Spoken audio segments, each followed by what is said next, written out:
میں اپنے کارکنوں کی اب بات کرنا چاہتا ہوں، کیونکہ میرے پاس اب جو نکل کے آئے ہیں کارکن، ابھی میں باہر میرے ایک کارکن جس کو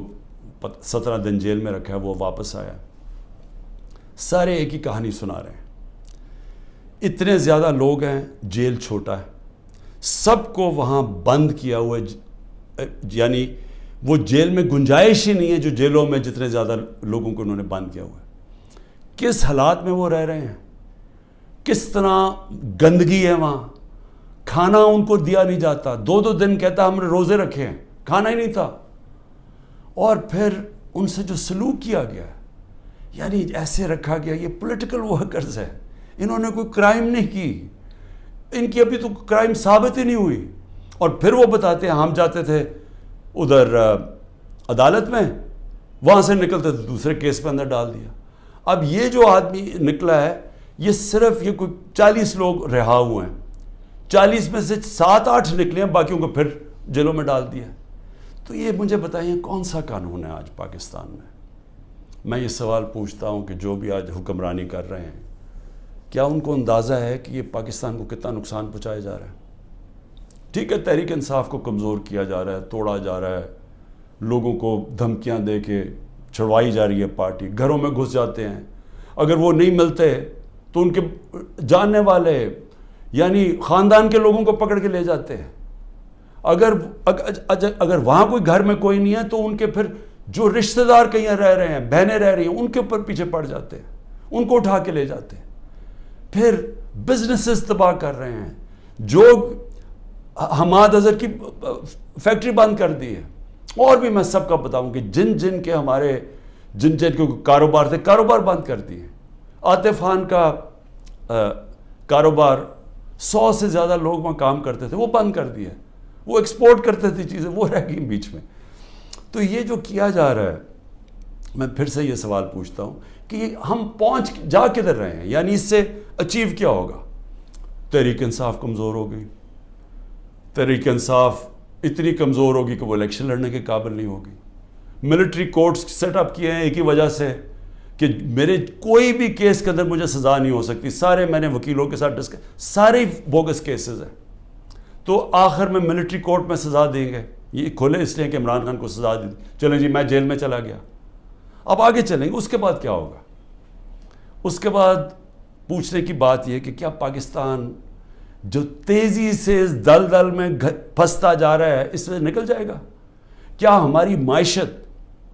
جو اس وقت کبھی اتنے برے حالات میں نہیں تھے جو آج ہے،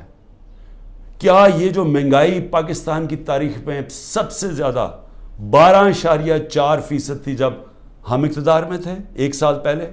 آج وہ 38% پہ پہنچ گئی ہے، یعنی لوگوں کو تنخواہ دار طبقے کے لیے اب وہ عذاب آ گیا ہے اور آتا جائے گا، بجلی کے بل نہیں دیے جائیں گے ان سے، ان کو گھر میں جو کھانے پینے کی چیزیں ہیں جس کو سینسٹیو پرائز انڈیکس ہے، یہ 38% ہے، وہ 45% پہ پہنچا ہوا ہے، یعنی جو گھر کی کھانے پینے کی چیزیں جو عام کچن آئٹمز ہیں، جو بجلی وغیرہ ہے، تو کیا یہ ٹھیک ہو جائے گا اس سے؟ کیا مجھے کوئی یہ آج بتا دے کہ تحریک انصاف چلیں الیکشن بھی ہار گئی، کیا یہی لوگ آئیں گے نا واپس جو ابھی اقتدار میں بیٹھے ہوئے ہیں؟ تو انہوں نے تو 1 سال میں ملک کو تباہی بیڑا غرق کر کے رکھ دیا ہے۔ یہ جو اب تو جو فیکٹس اور سٹیٹسٹکس ہیں، اعداد و شمار، یہ تو چھپتے نہیں ہیں، یہ تو آپ سیدھی طرح پاکستان کی وہ اکنامک سروے دیکھ لیں، اس میں تماشا دیکھ لیں کہ کیا ہوا ہے، کہاں 2 سال ایوریج اوسط جو ہماری اکانومی بڑھ رہی تھی وہ 6% تھی۔ 6% کا مطلب یہ ہے کہ پاکستان کی تاریخ میں یہ وہ 2 سال تھے جدھر سب سے زیادہ معیشت اوپر جا رہی تھی، اور میں یاد کرا دوں جو پچھلی دوروں میں جب ایسے گئی ہے تو امریکی ڈالر آ رہے تھے، ایوب خان کے دور میں سیٹو اور سینٹو کا پیکٹ تھا، ہم ان کے ساتھ ملے ہوئے تھے، ہمیں ڈالر آ رہے تھے، ضیاء الحق کے دور میں ہم افغان جہاد کا حصہ بنے تھے، تب بھی ڈالر آ رہے تھے، جنرل مشرف کے دور میں 1-2 سال جو ترقی ہوئی تھی وہ ہم وار آن ٹیرر میں ان کے ساتھ ملے ہوئے تھے، تب بھی ڈالر آ رہے تھے۔ یہ باہر سے ڈالرز آنے کے بغیر ملک میں 6% اوسط ہماری جو اکنامک گروتھ ہوئی، اور یہ ایک شعبے میں نہیں ہوئی،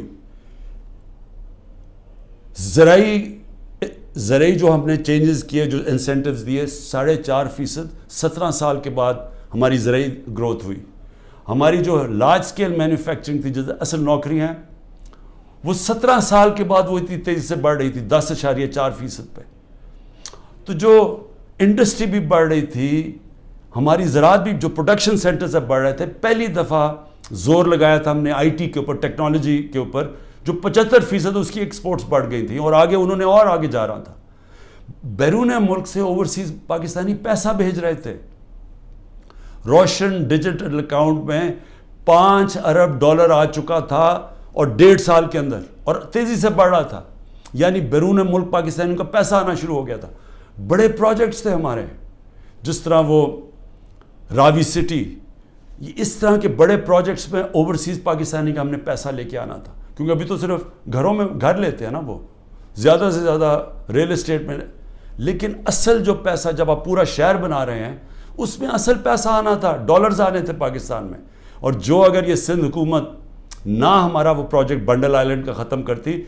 بڑے بڑے اربوں ڈالر کی وہاں انویسٹرز تیار تھے آنے کے لیے, تو پاکستان میں ڈالرز بھی آ رہے تھے. اتنے زیادہ, جو آپ بڑے بڑے بزنس مین سے پوچھیں کبھی اتنے ان کے نفع ہوئے ہیں, بزنسز بڑھ رہی تھیں.